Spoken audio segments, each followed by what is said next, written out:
พี่น้องมาติดตามอาการของน้องสเต็มตัวเกี่ยวมิวสิกหลังจากไปถือมอเตอร์ไซค์เฉี่ยวชนอยู่จังหวัดปราจีนบุรีบ่ทันได้ขึ้นฮอดเวทีเสมอนั้นโอ้ยดูตนชาติให้บางอาทิตย์ที่แล้วนั้นเป็นลมอยู่หลังเวทีเนาะได้มีรถฉุกเฉินไปส่งโรงพยาบาลบัดนี้ก็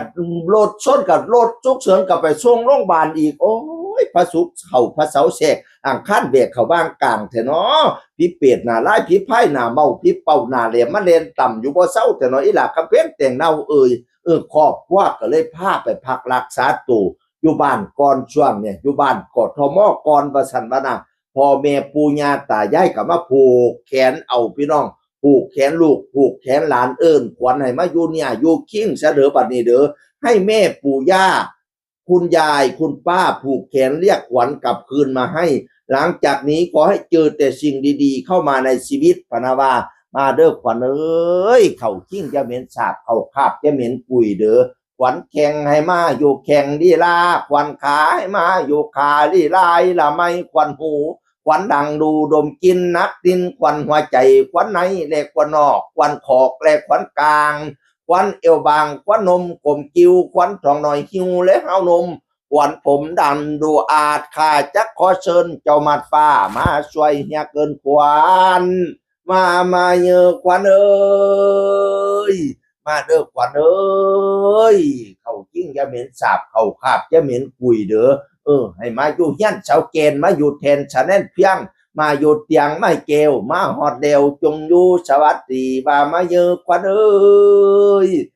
ขวัญเจ้าไปปลูกผู้เป็นหากไปปลูกหมากเป็นใบไปปลูกหัวสิงไข่จนเป็นนอขวัญเจ้าไปเลาะบ้านจนเลี้ยงไปเลาะเมี่ยงจนเป็นละจนลาไข่มาช้ามือนี่บ้านนี้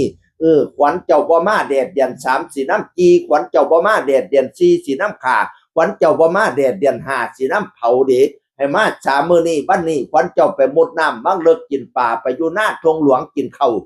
าผีให้เจ้าหากเจ้าหมากผีให้เจ้าไข่ให้เจ้ามาได้ท้องเป้าเขาผีเพิ่นว่าเขาดินดากหมากผีเพิ่นว่าแหมากดินแดงแกงผีเพิ่นว่าแกงขิงยากินได้กับปล่อยโซ่ให้โสขึ้นมาบ้านกินอาหารแม่เฮาแตงแกงได้กว่าหอมกลุ่มตัวงานมาเด้อวันน้องสัตว์แต้มเอ้ยมาเข้าจิ้งเข้าคาบเด้อคำเพียงอีเม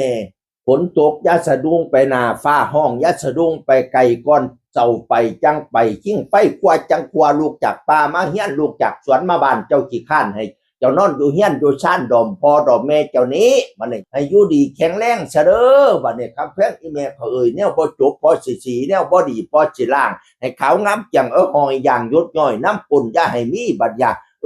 ในนับแต่นี่แต่แรกแหกแต่นี่ไปหน้าให้หอมเนี่ยมทุบัดปุ่มให้หอมปุ่มทุบัดเลยแนวได้ให้อย่าสุมาเปื้อแนวได้เหืออย่าสุมาเปลี่ยนเด้อบัดนี้เด้อมันยืนแข็งแรงทำหูผู้ดีน้องสเต็มโตเกียวมิวสิกมาเด้อขวัญเอ้ยช่างคือคนเก่าเว้าสู่ฟังสวัสดีครับสวัสดีครับ